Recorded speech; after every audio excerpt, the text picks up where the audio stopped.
Hello friends.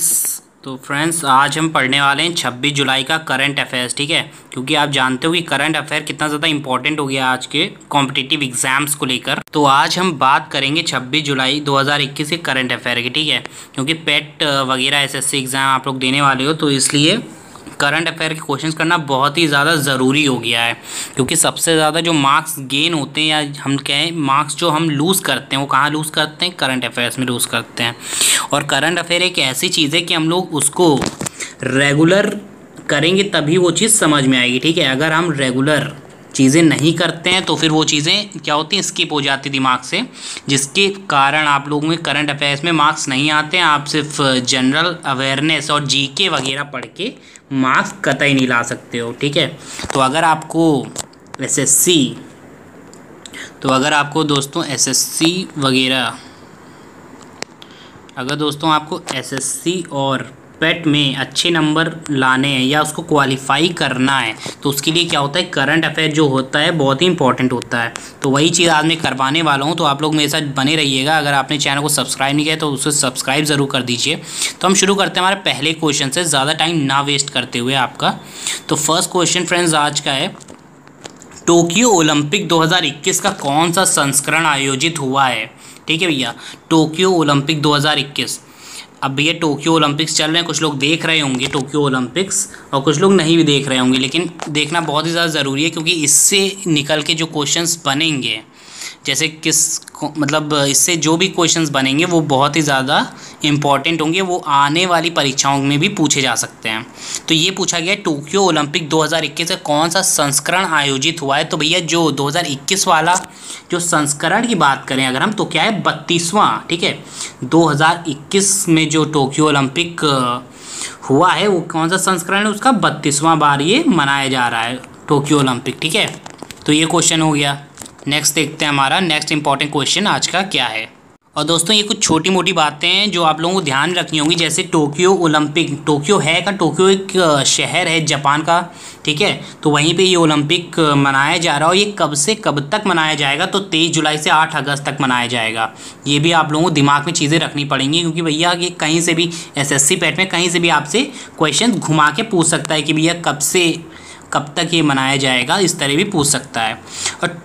और क्या important है यहाँ पे, हाँ, टोक्यो ओलंपिक 2021 में 33 प्रतिस्पर्धाएं और 339 इवेंट होंगे। ठीक है, तो इतने ज़्यादा कंपटीशन होंगे, 33 कंपटीशन होंगे और इसमें कितने इवेंट होंगे, 339 इवेंट होंगे आपके। तो ये छोटी मोटी चीज़ें आप लोगों को ध्यान रखनी होंगी अगर आप प्रिपरेशन कर रहे हो एसएससी और पेट की। ये भी एक इम्पॉर्टेंट चीज़ है, ओलंपिक खेल को कौन सी संस्था रेगुलेट करती है। ठीक है, तो ये तो सभी लोग जानते हैं, आईओसी रेगुलेट करता है, इंटरनेशनल ओलंपिक है ना, आईओसी का फुल फॉर्म आप लोगों को पता होगा।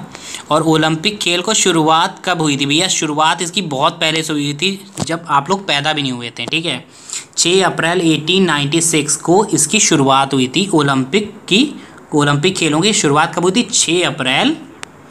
6 अप्रैल और 1896 में इसकी शुरुआत हुई थी। ये चीज़ आपको दिमाग में रखनी है। और एथेंस से शुरू हुआ था। ठीक है, एक ग्रीस में एक शहर है एथेंस, तो वहाँ से शुरू हुआ था। तो ये सब नॉर्मल चीज़ें हैं, बहुत ज़्यादा टफ चीज़ें नहीं, आप लोग पढ़ सकते हो अगर आप ध्यान से करंट अफेयर की क्लासेस करते हो। ठीक है, तो अगर वीडियो पसंद आ रही हो तो इस वीडियो को लाइक कर दीजिए। तब हम बढ़ते हैं नेक्स्ट आगे की तरफ और देखते हैं हमारे इंपॉर्टेंट क्वेश्चंस क्या बन सकते हैं करंट अफेयर के यहाँ पे। तो भैया एक और इंपॉर्टेंट क्वेश्चन ले लो, यहाँ से ओलंपिक से कुछ भी पूछ सकता है, तो इसलिए आप लोगों को रेडी रहना है। ये भी क्वेश्चन आप लोगों को मिस नहीं करना है कि भैया ये इंपॉर्टेंट नहीं है तो हम इसे नहीं पढ़ेंगे। तो हमें क्या करना है, अपनी 100% तैयारी के लिए सारे क्वेश्चंस वहाँ पे देखने पड़ेंगे। तो ये क्या पूछ रहा है, ओलंपिक खेल को शुरू करने का श्रेय किनको जाता है। तो भैया ये कोई पियरे डी कूबर्टिन है। ठीक है, पियरे डी कूबर्टिन है। ये क्या है, ओलंपिक खेलों को शुरू करने का जो दिमाग चला था वो किसका था, पियरे डी कूबर्टिन साहब का था। ठीक है, इन्होंने ओलंपिक खेल को शुरू करने के लिए सोचा इसके बारे में। तो ये बहुत ही महान व्यक्तित्व हैं, इसके बारे में आपको पता होना चाहिए। पियरे डी कूबर्टिन का काम क्या था, इन्होंने क्या किया था, ओलंपिक खेल को शुरू किया था। तो ये सब नॉर्मल सी चीज़ें आप लोगों को स्टैटिक जीके में पूछ सकता है, आप लोग पढ़े होंगे ये सारी चीज़ें। अगर नहीं पढ़े हो तो आप पढ़ लो, कोई दिक्कत नहीं है।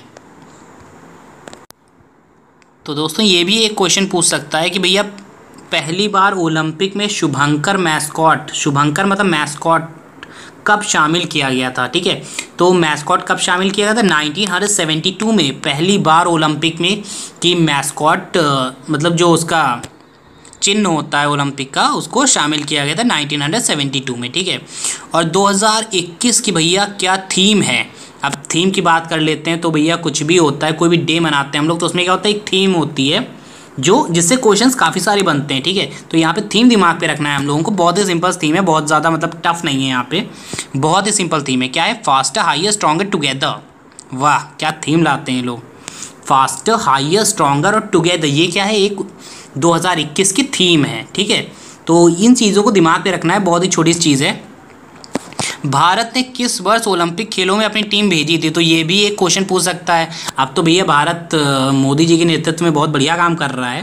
तो 1920 में 1920 में भारतवर्ष ने ओलंपिक खेलों में अपनी टीम भेजी, यानी कि अपने प्लेयर्स भेजें खेलने के लिए, ठीक है।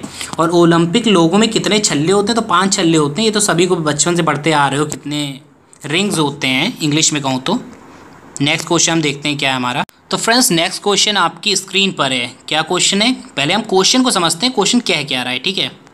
इसको थोड़ा मैं नीचे कर दे रहा हूँ ताकि आप लोगों को क्वेश्चन दिखे।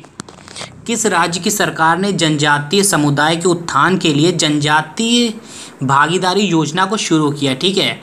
अब ये सरकारें जैसे जैसे इलेक्शन आएंगे वैसे वैसे लोगों को बेवकूफ़ बनाने के लिए क्या शुरू करती हैं, किसी की कास्ट को लेकर, किसी के कुछ लेकर ये लोग नफरत फैलाना शुरू करते हैं। तो वैसे ही किस सरकार ने जनजातीय भागीदारी योजना को शुरू किया है? तो भैया ये हमारी राजस्थान सरकार है कांग्रेस की। ध्यान से देखिए, राजस्थान सरकार है कांग्रेस की, इन्होंने जनजातीय भागीदारी योजना को शुरू किया है, ठीक है। ताकि जनजाति जो मतलब पिछड़े वर्ग हैं उनको भी थोड़ा सा फॉरवर्ड लाया जा सके। तो ये भी इंपॉर्टेंट एक तरीके से करंट अफेयर में पूछा जा सकता है। तो आप लोग रट लीजिए इस क्वेश्चन को।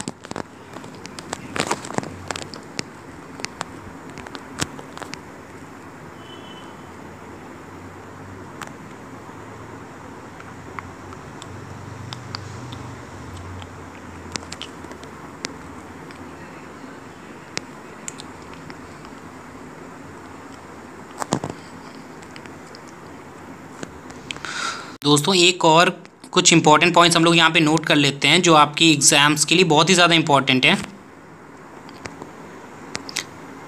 तो वो क्या है? हाँ, the state of the global climate, ठीक है। 2020 की बात मैं कर रहा हूँ। State of the global climate एक रिपोर्ट है, उसको किसने जारी किया था? अब भैया क्लाइमेट की बात हो रही है तो जाहिर सी बात है मौसम की बात हो रही है, तो कौन जारी करेगा? विश्व मौसम विज्ञान संगठन ने, यानी कि WMO ने इसे जारी किया था, state of the global climate, ठीक है। ये सारी चीज़ें हैं, रिपोर्ट हैं जो पूछ सकता है आपसे। और सेकंड क्या है? Global energy review report 2021। ये किसने मतलब जारी किए? तो IEA, अंतर्राष्ट्रीय ऊर्जा एजेंसी जिसे हम कहते हैं, ठीक है। अंतर्राष्ट्रीय ऊर्जा एजेंसी ने क्या मतलब कौन सी रिपोर्ट जारी की है? ग्लोबल एनर्जी रिव्यू रिपोर्ट जारी की है। तो ये भी बहुत ही नॉर्मल सा क्वेश्चन है। मतलब ये सब तो आप अगर आपने नॉर्मल भी पढ़ा होगा अच्छे तैयारी की होगी तो ये सब आंसर आप लोग दे सकते हो। नेक्स्ट क्वेश्चन फ्रेंड्स आपकी स्क्रीन पर है। क्या बता रहा है क्वेश्चन? AIFF महिला फुटबॉलर ऑफ द ईयर 2020 और 2021 कौन बनी है? ये बहुत इंपॉर्टेंट क्वेश्चन, वेरी, आप लोग इसको स्टार मार्क कर लीजिए क्योंकि ये क्वेश्चन मतलब किसी ना किसी एग्जाम में ज़रूर पूछा जाना है। तो AIFF महिला फुटबॉल ऑफ द ईयर किसको दिया गया है? नंगगोम बाला देवी। भैया ऐसे ऐसे नाम है, मतलब याद करने में भी प्रॉब्लम होगी, ठीक है। कोई नहीं, हम लोगों को तो बस एग्ज़ाम तक पढ़ना है। तो किसे मिला है? AIFF महिला फुटबॉल ऑफ द ईयर किसे मिला है? नंगगोम बाला देवी को मिला है। तो भैया ये सब याद करने की ज़रूरत नहीं, बस पढ़ लेना आप लोग। ये भी कुछ इंपॉर्टेंट चीज़ है दोस्तों, ये इंपॉर्टेंट पॉइंट्स को हम लोग कवर कर लेते हैं। AIFF यानी कि ऑल इंडिया फुटबॉल फेडरेशन, यानी कि अखिल भारतीय फुटबॉल महासंघ, इसकी स्थापना कब हुई थी? तो 23 जून, कब हुई थी दोस्तों? 23 जून 1937 में, यानी कि भैया आज़ादी से भी पहले हमारे यहाँ स्थापना हो गई थी ऑल इंडिया फुटबॉल फेडरेशन की 23 जून 1937 में, ठीक है। इसका मुख्यालय कहाँ है? नई दिल्ली में है। अगर बात करें कि अध्यक्ष की, तो भैया अध्यक्ष भाई साहब कौन है? तो प्रफुल्ल पटेल हैं, ठीक है। AIFF के अध्यक्ष कौन है? प्रफुल्ल पटेल, ठीक है। पुरुषों की टीम के कोच कौन है? ये इतना ज़्यादा नहीं याद करने की ज़रूरत है, ये दोनों पॉइंट आप लोग काट सकते हो, ठीक है। इंपॉर्टेंट खाली यहीं तक था। तो सारी इंपॉर्टेंट चीज़ें मैं करा रहा हूँ, फालतू की चीज़ें नहीं कराऊँगा। ताकि आप लोगों का टाइम वेस्ट ना हो बिल्कुल भी। नेक्स्ट क्वेश्चन है फ्रेंड्स आपका, मध्य प्रदेश के किन 2 शहरों को यूनेस्को द्वारा मान्यता मिली है? भैया मध्य प्रदेश, शिवराज सिंह की सरकार है भैया, तो कमाल तो करना ही था। इन लोगों ने क्या कमाल किया इस बार, इन्होंने यूनेस्को द्वारा मान्यता दिलवाई है किन 2 शहरों को? तो भैया ग्वालियर और ओरछा, ठीक है, दोनों शहर। आंसर में क्या है? ए बी दोनों ऑप्शन, यानी ग्वालियर और ओरछा जो मध्य प्रदेश के शहर हैं उसको यूनेस्को द्वारा क्या मिली है? मान्यता मिली है। तो ये वेरी वेरी इंपॉर्टेंट क्वेश्चन हो जाता है एसएससी पॉइंट ऑफ व्यू से। नेक्स्ट क्वेश्चन देखते हैं हमारा। ये कुछ इंपॉर्टेंट पॉइंट्स है दोस्तों, इसको भी आप लोग दिमाग में रख लीजिए। यूनेस्को का फुल फॉर्म क्या होता है ये तो सभी को पता होगा, जहाँ तक जो भी तैयारी कर रहे हैं। United Nation Educational Scientific and Cultural Organization, very easy है, ठीक है। स्थापना कब हुई थी? तो भैया ये इंपॉर्टेंट है, ठीक है। यूनेस्को की स्थापना पूछ सकता है भैया कब यूनेस्को स्थापित हुआ था? तो 16 नवंबर 1945 को ये स्थापित हुआ था। इतना बात क्लियर हो गया। और मुख्यालय कहाँ पे भैया इसका मुख्यालय? तो क्या है इसका मुख्यालय यूनेस्को का? पेरिस, फ्रांस में, ठीक है। और इसके अध्यक्ष कौन है? Andre Azoulay. अध्यक्ष की बात करेंगे तो इसके अध्यक्ष कौन है? आंद्रे अजोले, ठीक है। बहुत ही इंपॉर्टेंट है सारे एग्जाम पॉइंट ऑफ व्यू से, चाहे आप पेट ले लो, एसएससी ले लो, सीएचएसएल ले लो, कुछ भी फलान धमाका जो भी लेना है ले लो, ये सब पूछा जाएगा कहीं किसी ना किसी एग्जाम में ज़रूर पूछते हैं। तो दोस्तों नेक्स्ट क्वेश्चन आपकी स्क्रीन पे, नेक्स्ट क्वेश्चन देखते हैं क्या कह रहा है हमारा, वेरी इंपॉर्टेंट है। हाँ तो भैया कह रहा है कौन सा देश जो है विश्व का पहला स्वच्छ कमर्शियल न्यूक्लियर रिएक्टर बनाएगा? भैया स्वच्छ और कमर्शियल न्यूक्लियर रिएक्टर जिसको कमर्शियली हम लोग यूज़ कर सकें उसकी एनर्जी को, तो वो कौन सा देश बनाएगा? तो भैया इसमें ऑप्शन है चीन है, भारत है, जापान है, ऑस्ट्रेलिया है। तो जैसा कि हम लोग जानते हैं चीन हर चीज़ में आगे रहता है, तो इसमें भी वही आगे है यहाँ पे। तो जो चीन है, चीन जो ऐसा देश है जो क्या बनाएगा? फर्स्ट न्यूक्लियर कमर्शियल रिएक्टर बनाएगा, ठीक है। ज़्यादा इंपॉर्टेंट नहीं है ये, लेकिन फिर भी आप लोग एक बार देख लीजिए इस क्वेश्चन को अच्छे से। ये क्वेश्चन दोस्तों नेक्स्ट क्वेश्चन आपकी स्क्रीन पर है, देखते हैं नेक्स्ट क्वेश्चन हमारा क्या कह रहा है। तो रिन्यूएबल इंटीग्रेशन इन इंडिया 2021 ये रिपोर्ट किसने लॉन्च की है? रिन्यूएबल इंटीग्रेशन ये एक रिपोर्ट है, किसके द्वारा लॉन्च की है? नीति आयोग और इंटरनेशनल एनर्जी एजेंसी दोनों ने मिलकर भैया इस रिपोर्ट को बनाया है। ये लोग यही काम करते हैं, रिपोर्टें बनाते हैं, बाकी कुछ ये लोग करते नहीं करते मुझे नहीं पता, ठीक है। रिन्यूएबल इंटीग्रेशन इंडिया 2021 किसने बनाया? नीति आयोग ने और इंटरनेशनल एनर्जी एजेंसी, इन दोनों ने मिलकर इस रिपोर्ट को लागू किया है।